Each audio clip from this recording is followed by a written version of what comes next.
Muy buenas tardes, bienvenidos un día más a Todo es Geopolítica, bienvenidos al programa en el que les contamos, repasamos y sobre todo analizamos todo lo que está pasando en el tablero geopolítico, con el foco puesto en Venezuela, en esta máxima presión sobre Nicolás Maduro, un Donald Trump que se abre a negociar mientras el US Gerald Ford ya ha entrado en el Caribe. Enseguida miramos a esto, les contamos también la respuesta por parte de Rusia y ponemos el foco en los archivos Epstein, mañana con votación clave en Estados Unidos, pero antes vamos a empezar con las últimas horas. Vamos a empezar mirando precisamente a Donald Trump. El presidente de Estados Unidos decía que las conversaciones con Maduro podrían ser posibles. Ya veremos cómo resulta. Decía Trump que no había novedades sobre Venezuela, pero señaló que funcionarios venezolanos querrían hablar. Estas eran las declaraciones de Trump, que habría la opción de una negociación.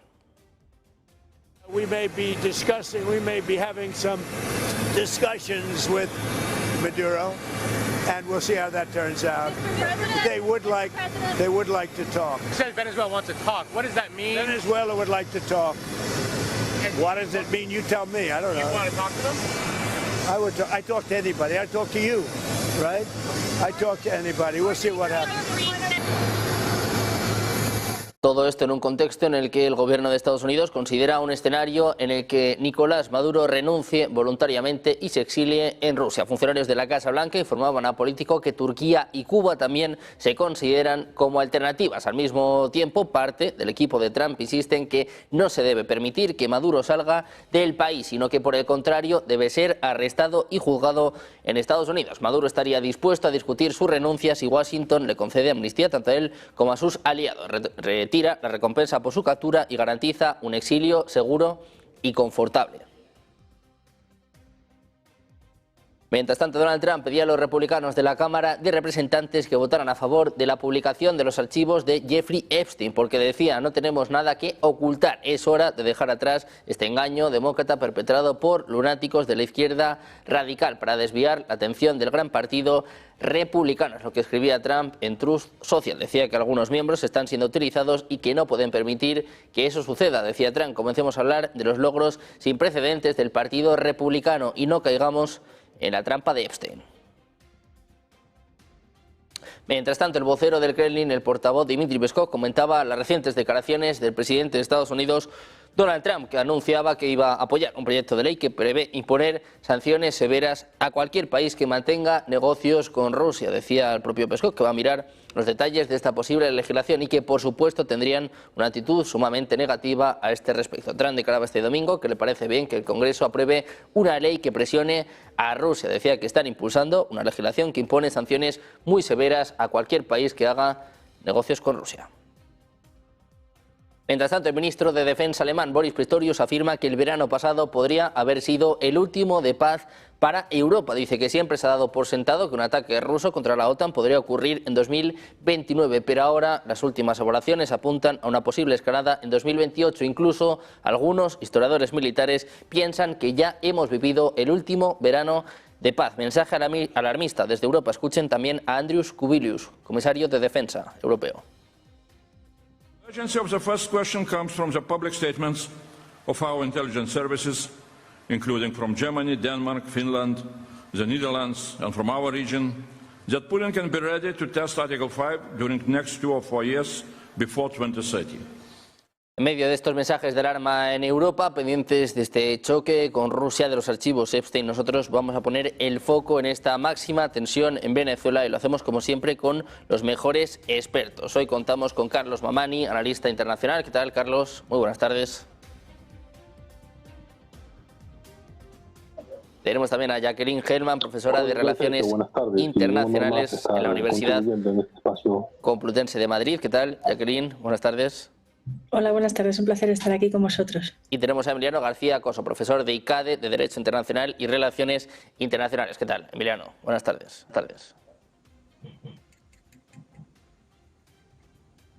Bueno, pues me parece que tenemos algún problemilla con el audio. Enseguida vamos a escuchar a Emiliano y a Carlos. Jacqueline, si te parece, empezamos contigo. Esta máxima presión sobre Venezuela y un Donald Trump que ahora parece que se abre a negociar. Muchos se están acordando de que con Irán pasó algo parecido y luego vino un ataque. Sí, la verdad es que están siendo días impredecibles. Tan pronto, salen informaciones de una escalada de la situación en Venezuela con respecto a Estados Unidos, y tan pronto, pues se desmonta esta situación.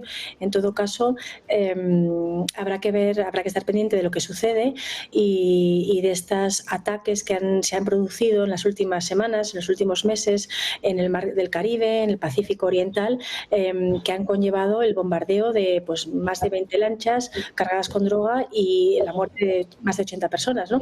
Habrá que ver cómo se desescala esta situación, pero que sin duda ha llegado a un pico alto cuando hace poco se supo que por Maduro se establecía una recompensa de una cuantía bastante alta para obtener cualquier tipo de información sobre Maduro y esa posibilidad, ¿no?, que se apuntaba hace un tiempo de que podía dirigir el cártel de los soles, ¿no?, una trama de narcoterrorismo. Habrá que ver si finalmente esto acaba, como tú apuntabas, desescalando. Maduro salía en los días pasados pues entonando canciones de paz y con ánimo de enfrentarse. A ver en qué queda toda esta situación, que sin duda está poniendo en jaque pues artículos contenidos en la Carta de Naciones Unidas de igualdad, ¿no?, el artículo 2.1 de igualdad soberana, de esta interferencia que Estados Unidos está ocasionando en un espacio marítimo ajeno al suyo y que podría suponer pues una violación del principio de no intervención, ¿no? Habrá que ver si finalmente hay cierto entendimiento, cierta aproximación, pero sin duda hasta el último momento pues Estados Unidos está ignorando algunos preceptos internacionales básicos acordados tras la Segunda Guerra Mundial. A ver en qué queda todo esto, ¿no? Bueno, pues a la espera de ver en qué queda todo esto, a la espera del próximo 24 de noviembre, donde, bueno, desde luego puede ser un punto fundamental, un punto clave para saber qué va a pasar con Venezuela. Es el día precisamente en el que sería designado como cártel terrorista, como organización terrorista, el cártel de los soles. Carlos, te quiero preguntar por esto, ¿cómo ves este ultimátum de Donald Trump a Maduro y también si te recuerda a lo que sucedió con Irán en esta guerra de 12 días?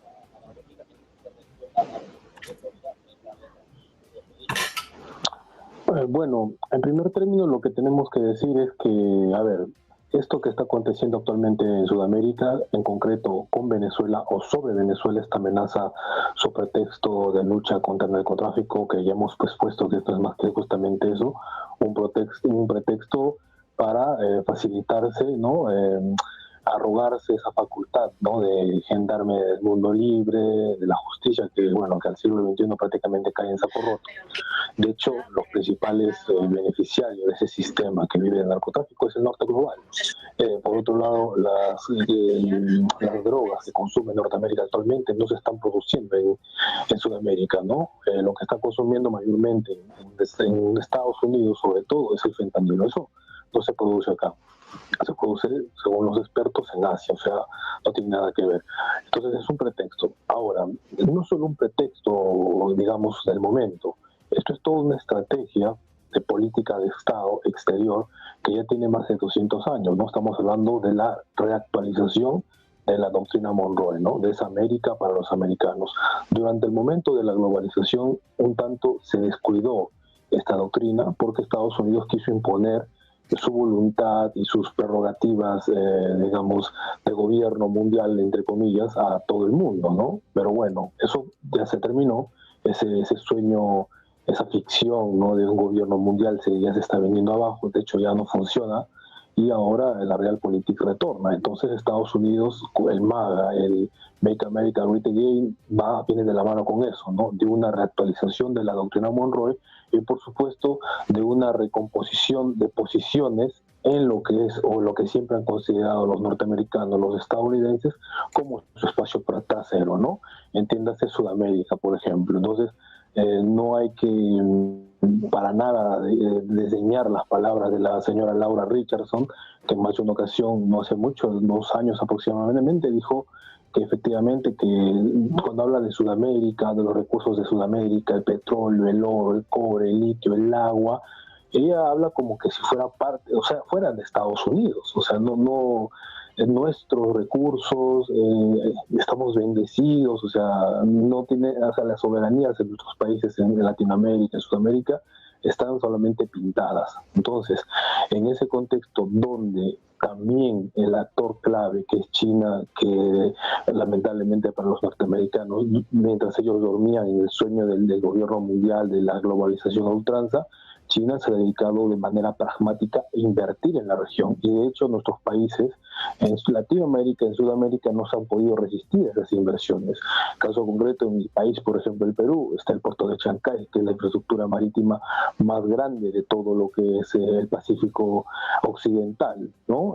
Y ahora Estados Unidos se da cuenta que, bueno, mientras ellos vivían en esta ficción, en este sueño mundialista, potencias revisionistas han avanzado en lo que ellos siempre han considerado su espacio trasero, y actualmente ellos quieren recuperar esa hegemonía, ¿no?, dentro de la región. Ahora se entiende un poco más de lo que está pasando en Venezuela. Entonces, hay un pensador estratega norteamericano especialista en relaciones China-Latinoamérica, Evan Ellis. El señor Evan Ellis, que escribe en el Centro de Ejército, colabora con el CEP, con el Centro de Estudios Estratégicos del Ejército del Perú, desde el 2020-21 viene escribiendo sendos artículos donde él habla, ¿no?, justamente hay un artículo bastante insidioso, el solo nombre, el título ya lo va a decir todo, ¿no?, que se llama más o menos, se titula Preparación para el deterioro estratégico, preparación del deterioro del entorno estratégico de Latinoamérica, o sea, cómo cortar los vínculos con las potencias revisionistas, causando desestabilización dentro de la región. O sea, prácticamente esto que estamos viendo en Venezuela es de manual. Es lo que ya se practicó en Libia, en Siria, lo que se practicó en Irak incluso, ¿no? O sea, estamos viendo que ese mismo manual de desestabilización, de caos controlado, quiere aplicarse en la región, ¿no? Entonces no podemos perder de vista lo que dije al inicio. Esto se está enmarcando dentro de un momento de repliegue estratégico del hegemón norteamericano a su espacio de influencia bajo la doctrina Monroe 2.0, su reactualización, y por tanto está buscando, bueno, deshacerse de la influencia negativa, maligna, ellos han dicho, ¿no?, de China sobre todo, pero también por extensión Rusia en la región. Entonces, eso es lo que estamos viendo actualmente. Ahora, lo que se está utilizando, el pretexto de la lucha es un pretexto esto de la lucha del narcotráfico para llevar a cabo su estrategia de desestabilización, empezando por Venezuela, que para variar no es cualquier país, ¿no? Es un país, el país con las reservas de petróleo más grandes del planeta probadas, ¿no? Eso es lo que tenemos en Venezuela. No es un tema de acá de la lucha por la democracia, de derribar a un tirano, de luchar contra el narcotráfico, ni mucho menos. La realidad es evidentemente geopolítica y desde una perspectiva de caos controlado. Esta estrategia que ya la han hecho, como dije, en Libia, en Siria, en Somalia incluso también, donde a la par que se causa el caos, la desestabilización, la disolución de los estados nacionales, al mismo tiempo se promueve el saqueo, ¿no?, de los recursos al mismo tiempo. Entonces, eso es lo que tenemos realmente, estrategia del caos en simultáneo con el saqueo de recursos naturales estratégicos, en este caso energéticos, petróleo. Bueno, pues con el foco puesto en Venezuela y en esta fecha del próximo 24 de noviembre, este ultimátum lanzado por Donald Trump, Emiliano, quiero saber también tu opinión. ¿Qué piensas de esta máxima presión sobre Venezuela y también cuánto te recuerda a lo que pasó con Irán hace ya unos meses? Bueno, no creo que se pueda equiparar al caso de Irán porque ahí tenía al socio clave que era Israel. Entonces yo lo desmarcaría un poco de dos situaciones que no son comparables. Perdón. Y yo creo que lo que está haciendo Trump es incrementando exponencialmente la presión al régimen de Maduro para tratar de presionarle lo suficiente y que opte por lo que quiere el señor Trump, que es que salga del país. Como sabes muy bien, Venezuela está desde hace muchos años con bastante presencia cubana, incluida la inteligencia cubana y metida en todos los ministerios y en todos los niveles de gobierno, y por lo tanto Cuba podría ser un sitio maravilloso para el señor Maduro y lo que se lleve o lo que ya se ha llevado el señor Maduro y los miembros de su gobierno para retirarse o exiliarse en Cuba, porque en Rusia hace demasiado frío para él. Entonces, yo creo que va a seguir con esa presión para tratar de provocar esa huida, pero también tenemos que ver la posición de Maduro, que él es consciente también que tiene a 200.000 soldados con las movilizaciones de los grupos civiles, pero a los que está armando y formando, con un país que geográficamente no es invadible por la extensión que tiene y por mucho que tratasen de atacar ciudades selectivamente, pues es muy difícil de controlar todo el país. Y luego porque se supone que una de sus primeras promesas electorales es que no iba a meter a Estados Unidos en una guerra de este tipo. Una cosa es llevar a cabo un bombardeo selectivo en Irán y de forma muy específica, y otra cosa es aprobar o autorizar una invasión de un país que no iba a controlar y que iba a provocar de nuevo las imágenes de féretros de soldados norteamericanos volviendo a Estados Unidos. Y eso es algo que no se lo puede permitir, que dentro del movimiento MAGA están pues un porcentaje importante también contrarios a ese tipo de movimientos militares, y por lo tanto yo creo que va a seguir con esta partida de tensión incrementando, calificando ya al señor Maduro ya no de dictador, sino directamente de jefe del clan de los soles, que básicamente es tratar de justificar acciones encubiertas o a lo mejor el intento de llevar algún tipo de operación que meta suficiente miedo al señor Maduro para que opte por la salida. Pero lo que tiene que tener claro también es que el señor Maduro no está solo. Es decir, no solamente tiene a Cuba, a Nicaragua, al vecino colombiano Petro, donde ya se ha manifestado, digamos, en contra de cualquier tipo de operación en el Caribe por parte de Estados Unidos, sino fundamentalmente China. La deuda que tiene Venezuela con China es absolutamente multimillonaria, y los chinos no creo que estén muy favorables a que se produzca una entrada de Estados Unidos que pudiera dar lugar a un gobierno que luego a ver qué ocurre con las deudas y la penetración que tienen las empresas chinas en ese famoso petróleo venezolano, aunque es bastante espeso, y por lo tanto no creo que esté muy a favor. Más luego las declaraciones más o menos indirectas también de Rusia de apoyo a Venezuela. Es decir, que es una partida con muchos actores, pero yo creo que no va a haber un enfrentamiento militar, y eso que las operaciones conjuntas que se está celebrando en Trinidad y Tobago pues hacen incrementar la tensión. Pero bueno, no creo que se produzca esa entrada o esa invasión terrestre y con bombardeo aéreo por parte de las tropas norteamericanas. Luego también habrá que preguntarse que ese portaaviones cuesta 7 millones al día. Entonces, me imagino que tampoco lo habrán desplazado simplemente por gusto. Es decir, que también tendrán que ver cómo revierten esa inversión que han hecho con la movilización del portaaviones y de todas las fragatas y corbetas que le acompañan en esa flota.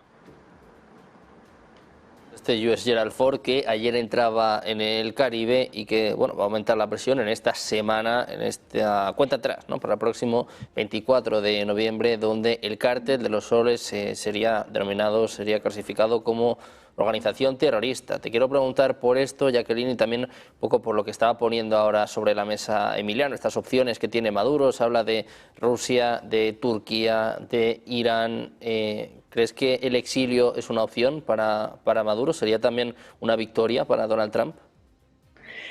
A ver, yo creo que, bueno, por supuesto, la posibilidad de exiliarse es una decisión que depende del Estado receptor, y es una decisión muy libre que cada Estado soberano puede tomar sin ningún tipo de cortapisa.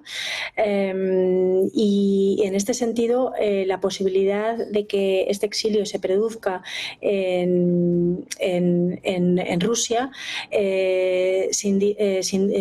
desde luego que se pudiera producir, pues resultaría una cuestión que entiendo que para Estados Unidos le generaría, por supuesto, cierta preocupación. Yo creo que, con Cuba existe una alianza histórica desde el chavismo principalmente, y podría ser en un momento dado esa posibilidad. Rusia, en un momento dado, si así optara, pues lo podría canalizar como un activo político frente a Estados Unidos de cierto interés. Turquía, en un momento dado, pues juega un rol de equilibrio y puede utilizar el asilo como herramienta diplomática. Pero en todo caso, desde luego, es una opción que se puede llegar a dar. No sé hasta qué punto esta es una estrategia que se está planteando el dirigente venezolano. Pero muy mal, muy feas tienen que ponerse las cosas para que realmente esta sea la opción por la que se opte. En todo caso, mi Mientras tanto, bueno, pues con respecto a lo que comentabas anteriormente, ¿no? El cártel de los soles, ¿no? Según parece, bueno, ha quedado desacreditado o se ha dicho que no hay ese vínculo con Maduro y la posibilidad de que no sea reconocido internacionalmente como una estructura criminal organizada y dirigido por un Estado en particular haría que la narrativa de Trump, bueno, pues perdiera su peso, y desde luego utilizar esta estrategia, ¿no? Este teatro político de tratar de vincular al dirigente venezolano directamente con el narcotráfico, a una cuestión que se está poniendo en duda, pues sería de alguna manera articular eso, un discurso, una narrativa, utilizando mecanismos que podrían utilizarse o entenderse como lawfare, ¿no? Un uso estratégico del derecho para alcanzar objetivos políticos o geopolíticos. Con estas medidas, pues tratar de hacerse con este dirigente, ¿no? Desde luego, como ya también apuntaba, una clara interferencia también en este sentido con respecto al gobierno venezolano. Veremos a ver en qué queda y si finalmente se exilia, algo que quizás es la situación más extrema, la última de todas, y muy feo tiene que ponerse para que así decida, ¿no? El dirigente venezolano. Pues Carlos, te quiero plantear esta misma cuestión. ¿Cómo ves estas opciones que están encima de la mesa, este posible exilio por parte del presidente venezolano, por parte de Nicolás Maduro, con Cuba, con Turquía, con Rusia como opciones? ¿Crees que es una opción real para Nicolás Maduro?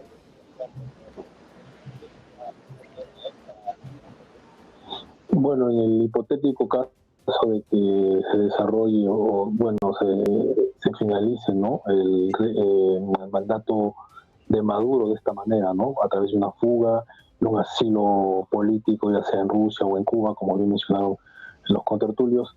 La pregunta es, ¿esto es suficiente para propiciar o exitosamente propiciar un cambio de régimen dentro de Venezuela?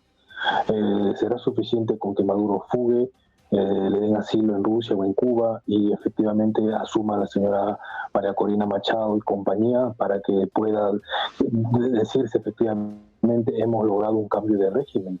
Yo creo que esas cartas todavía están para barajearse, ¿no? Son reinos que todavía no han existido, no existen, ¿no? Solamente el tiempo dirá cómo esto evoluciona. Yo recalco, esto no debemos dejarlo pasar como una cuestión meramente coyuntural. Esto obedece a toda una estrategia diseñada desde el Pentágono que trasciende al propio Trump. O sea, esto ya estaba, estos planes ya estaban formulados. Esto abiertamente, pues su ex asesor de defensa, que era, del secretario de Estado, asesor del secretario de Estado, del señor Bolton, por ejemplo, ¿no? Uno de los más grandes partidarios de la invasión directa a Venezuela, ¿no? Ahora ya, hablando así propiamente de invasión, yo no sé hasta qué punto puede sostenerse una invasión. Lo que mencioné hace un momento fue un escenario en parangón con lo que había sucedido en Libia, en Siria. Básicamente han sido operaciones tácticas y quirúrgicas, ¿no? Porque una invasión, o sea, yo creo que a largo plazo tampoco Estados Unidos no creo que quiera inmiscuirse dentro de un tipo de dinámicas bélicas de esa naturaleza, ¿no? Más aún en un contexto que dentro del propio Estados Unidos hay serios problemas también, ¿no? Sobre todo económicos, ¿no? La población, yo no sé si pueda soportar ese flujo de dinero al exterior en este tipo de invasiones.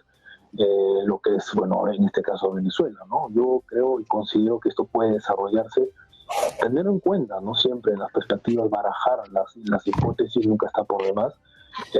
Lo que sí, bueno, es real, es la concentración militar importante, nunca se ha visto eso en la región, ¿no? O sea, eso jamás se ha visto. Eso creo que también no es un juego, no se está haciendo eso solamente para demostrar poder. En algún momento esto se va a usar. Yo desde el inicio en este programa, cuando se nos preguntó al respecto, dijimos claramente que lo que yo veo, al menos como yo lo entiendo, se están acumulando fuerzas militares para generar no exactamente una invasión, pero sí una base permanente que permita extender o parar la influencia de Venezuela en el Caribe y, por tanto, de las potencias aliadas de Venezuela, que son las potencias revisionistas, con especial mención de Rusia y, por supuesto, de China. ese es el cuadro que no podemos perder de vista, más allá de un evento meramente coyuntural como que Maduro sale volando, ¿no? Y llega a Rusia o llega a Cuba, etcétera. Eso es lo que yo más o menos puedo interpretar, ¿no? A raíz de los hechos actuales.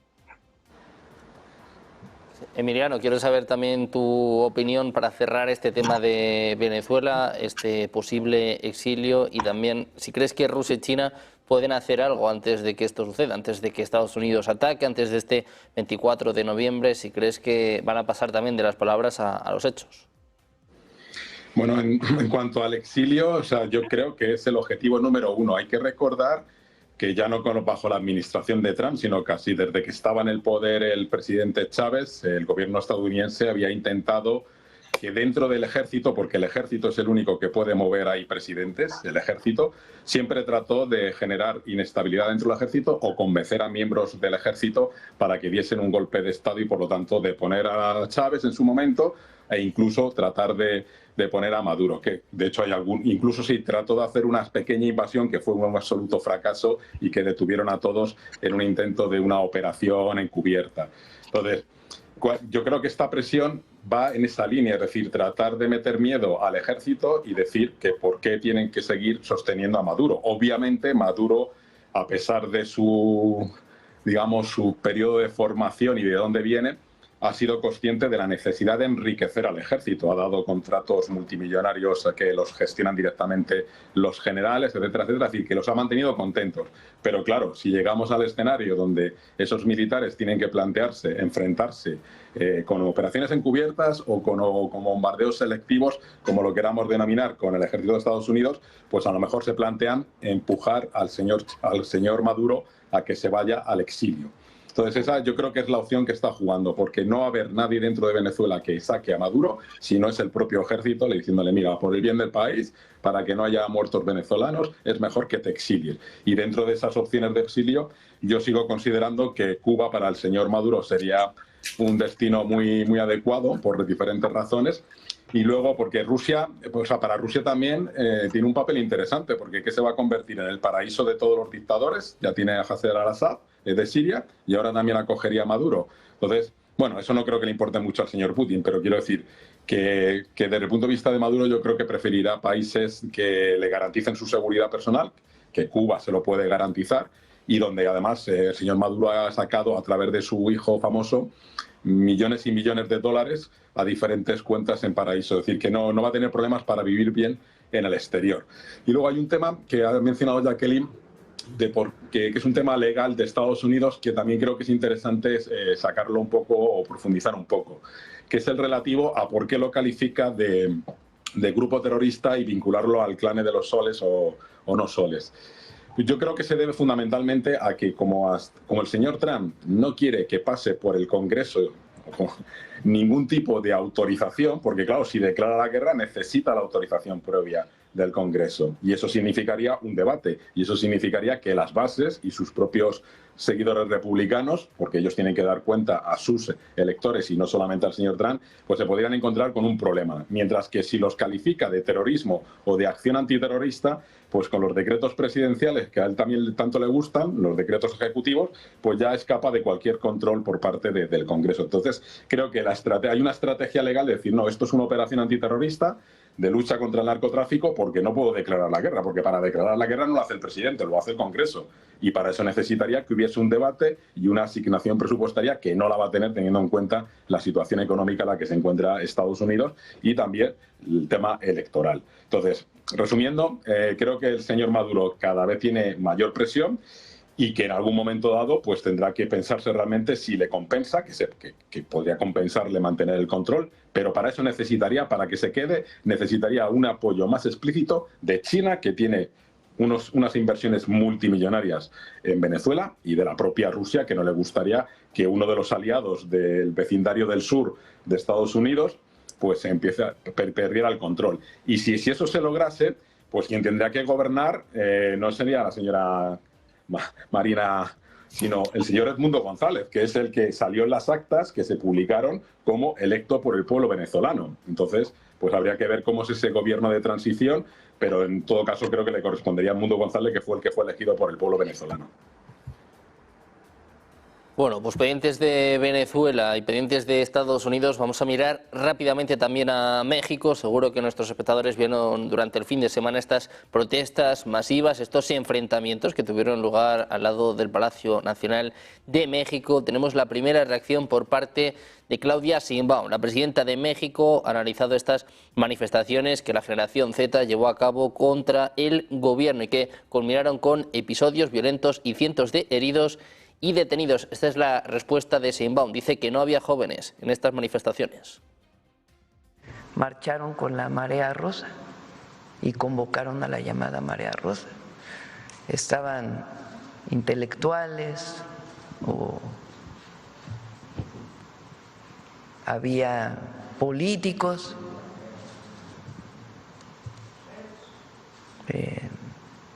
pues ya los conocemos. Acosta Naranjo, Pelauzarán, muchos del PAN que dijeron que iban a ir y a la hora de la hora no fueron, pero que promovieron la manifestación. Pues los mismos de la Marea Rosa, los mismos que participaron el sábado, muchos adultos que participaron, pocos jóvenes. Ahora, hay unas gráficas que salen en las redes de cuánta gente participó, que vale la pena verlo, porque en realidad, a diferencia del 2023 que llenaron la... Escuchaban a Claudia Sheinbaum diciendo que hubo pocos jóvenes en estas manifestaciones en México, pendientes de Venezuela y también, bueno, de este choque entre Rusia y Europa. Vamos a hacer una pausa, 2 minutos, y enseguida más información, más análisis. Negocios Televisión.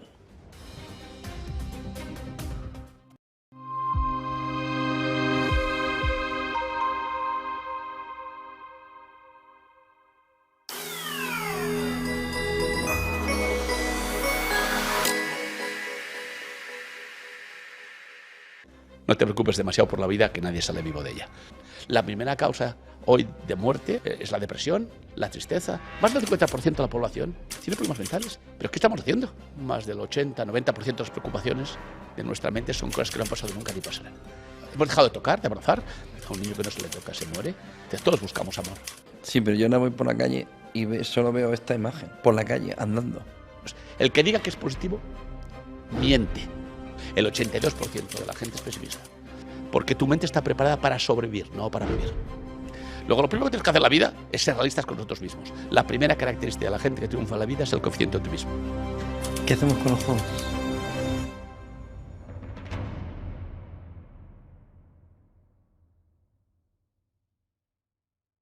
La María Montessori decía, nunca hagas para un niño lo que él puede hacer por sí solo. Estaría en desacuerdo con usar el chat GPT para hacer los deberes. La profesora prepara la clase con el chat GPT. El niño llega a casa y hace los deberes con el chat GPT. El niño llega a clase, la profesora corrige los deberes con el chat GPT. Cerramos las escuelas. Es que todo esto no tiene sentido. Hay un matrimonio de conveniencia entre la industria tecnológica y la educación nueva. El negocio aquí es entrar en las aulas para conseguir la atención de los alumnos. ¿Qué tengo que hacer para crecer? Pues tengo que enganchar al usuario y por eso contrato psicólogos para asegurar que el niño esté enganchado cuanto más tiempo posible. Pero estamos luchando contra un negocio que engancha a nuestros hijos que tienen un presupuesto ilimitado. ¿Quién va a ganar? Netflix, porque Netflix tiene unos recursos que nosotros no tenemos. Yo creo que vamos a pasar por momentos muy oscuros. Hay casos de niños que se han suicidado. Ahora mismo el que no tiene smartphone no tiene ningún problema social. Es importante que los jóvenes tengan recursos léxicos. Cada vez tienen menos. En las redes no es un lugar en el que tú adquieres recursos léxicos. Y hay una incompatibilidad profunda entre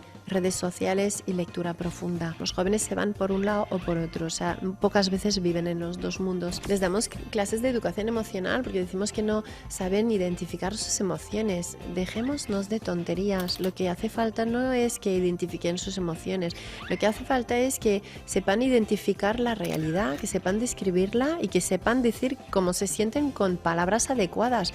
Si no somos capaces de expresar adecuadamente lo que sentimos, muchas veces acabamos gritando, o pegando tiros o quemando contenedores. De verdad que estamos en un momento en el que nos estamos jugando lo que significa la democracia y la palabra tiene un papel importantísimo en eso de la democracia con D mayúscula. O sea, no somos mejores por leer, porque no es suficiente leer, depende qué es lo que estás leyendo.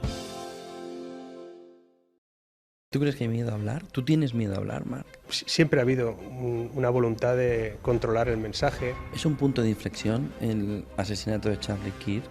Pero vamos a ver.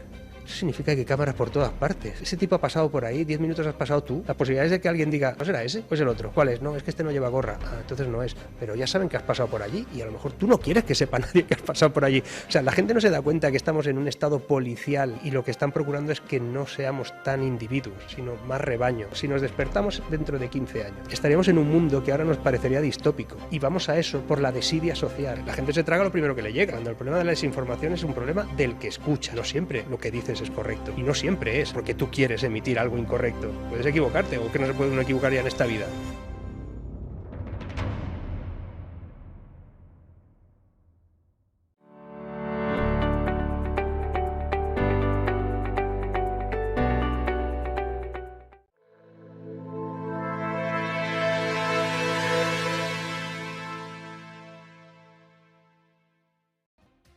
Seguimos en Negocios Televisión, seguimos atentos a las últimas horas con el foco puesto en Venezuela y mirando a los mensajes alarmistas que llegan desde Europa. Boris Pistorius, el ministro de Defensa alemán, que dice que ha podido pasar el último verano tranquilo y seguro en Europa. Vamos a analizarlo de nuevo con nuestros expertos y se lo quiero trasladar antes de nada a Jacqueline.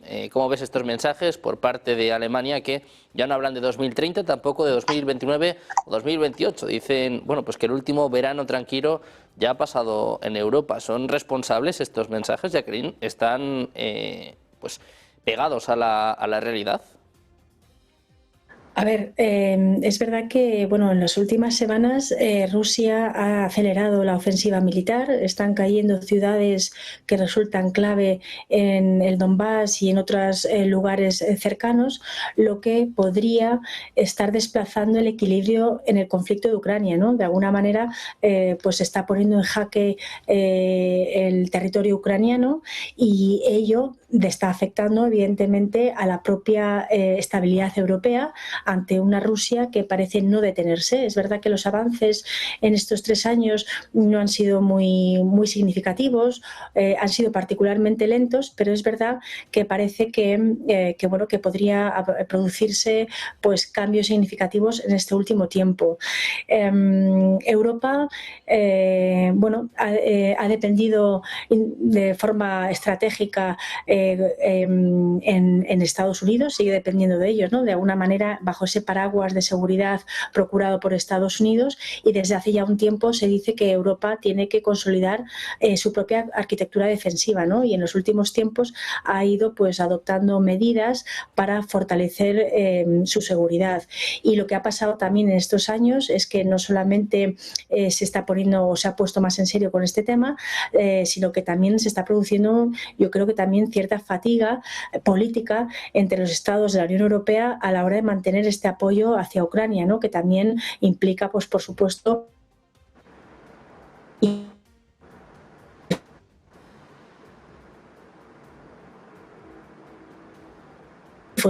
más avance por parte de Rusia, pues genera cierta inestabilidad. Lleva ya un tiempo produciéndose incidentes transfronterizos, ¿no? Ya no solamente con respecto a Ucrania, sino ya supuestamente ataques con drones, sabotajes, todo lo cual parece pensar que ya no es solamente Ucrania, sino que desde hace unos meses largos Europa se está viendo amenazada. Bueno, yo creo que este mensaje en particular, desde luego, yo no diría que es acertado, porque es un mensaje muy contundente y muy extremo, y si bien es verdad que Rusia avanza en sus posiciones, eso quizá la afirmación vertida resulta un tanto excesiva.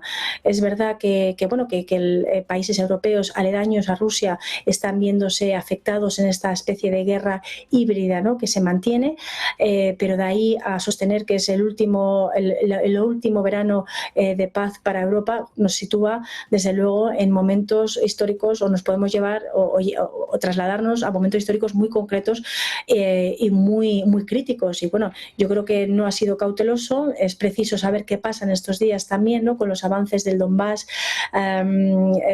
respecto a Rusia, ¿no?, en Ucrania, y a ver si en un momento dado alguna negociación, una tabla de negociación puede resultar factible. Vamos a ver, ¿no?, en qué queda esto, pero desde luego a mí este mensaje no me parece muy acertado por el momento, desde luego. Bueno, pues un mensaje cuanto menos preocupante que nos llega por parte de Alemania. Carlos, me gustaría saber también tu opinión. ¿Hasta dónde crees que va a llegar bueno, pues estos avances por parte de Rusia y por qué se lanzan estos mensajes en Europa? ¿Qué están buscando también?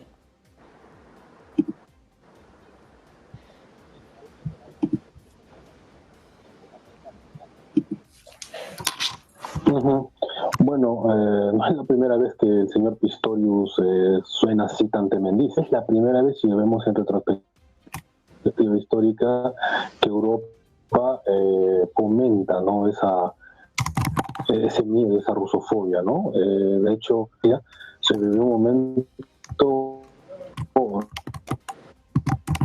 no sé si es parecido, pero con ciertos matices, ¿no?, con ciertos paralelismos. La operación Gladio, en el avance del comunismo, del bloque del Este, se hizo también bajo sus principios, ¿no? Fomentar la rusofobia y el anticomunismo cuando existía, o era un mundo de confrontación ideológica. No tan había movido una serie de operaciones militares dentro de Europa, de ejércitos ocultos, de ejército encubierto, ¿no? De estos sendos autores han tratado, ¿no? Entonces, a la actualidad es como un revival parecido, ¿no?, donde se está hablando de que, bueno, Rusia va a ir invadiendo Europa, o en todo caso, que el más grande del mundo y con ingentes recursos naturales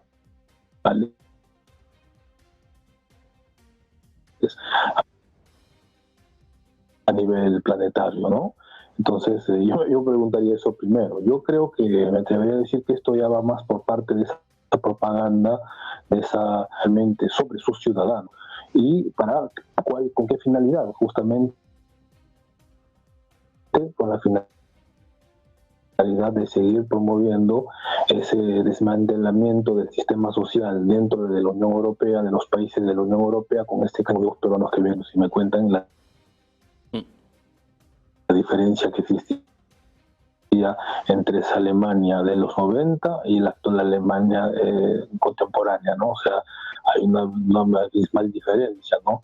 Todo prácticamente se está invirtiendo en cuestiones bélico-militares, o sea, descuidando totalmente el gasto social, ¿no? Más importa el tema ucraniano que la pensión de los abuelitos, por ejemplo, dentro de Alemania. Entonces, las élites europeas contra sus ciudadanos, porque al final de cuentas ellos son los afectados, porque esa propaganda va dirigida hacia ellos principalmente, hacia la población, hacia el ciudadano de base, se hace justamente con esa intención, ¿no?, de no cuestionar esos gastos. De dicho sea de paso, es un negocio no solamente para las empresas armamentísticas, que por supuesto lo es, sino también para las élites, los políticos que por supuesto están facilitando esas transacciones de la población, del pueblo llano.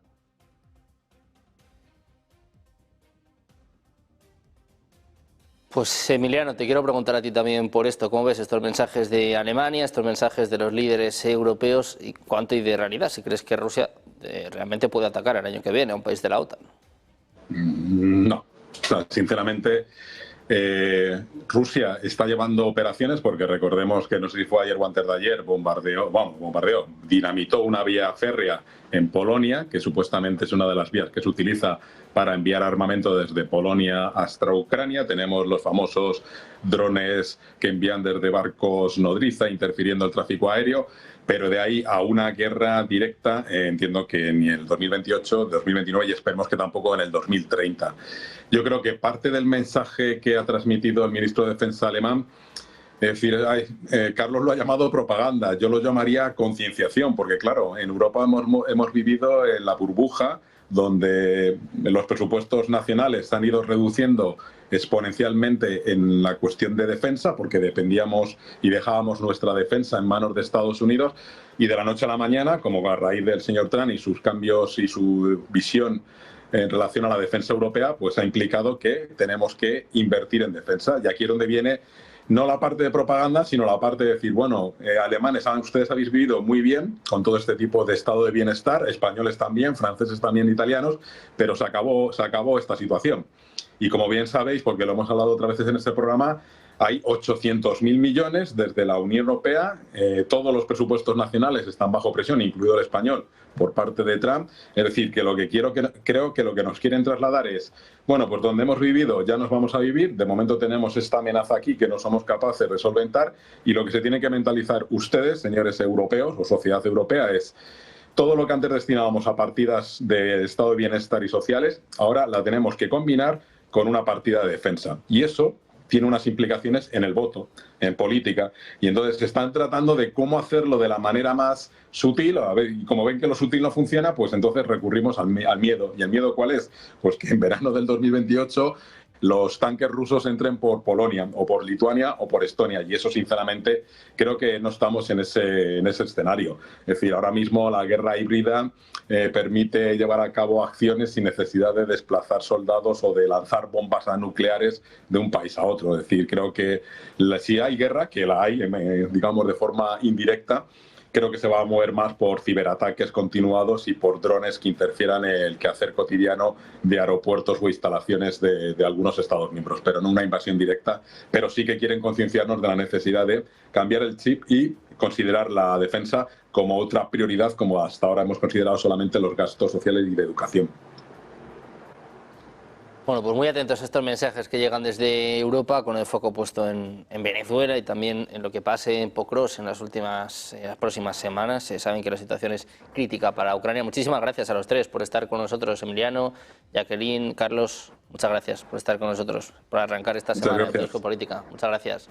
Gracias, buen día, un abrazo. Nosotros que hacemos una pequeña pausa, nada, un par de minutos, y enseguida miramos al cierre de la sesión europea. Estamos ya pendientes en los próximos minutos de lo que diga Donald Trump. También mensajes por parte de Friedrich Merz. Una pausa y enseguida más información en Negocios Televisión.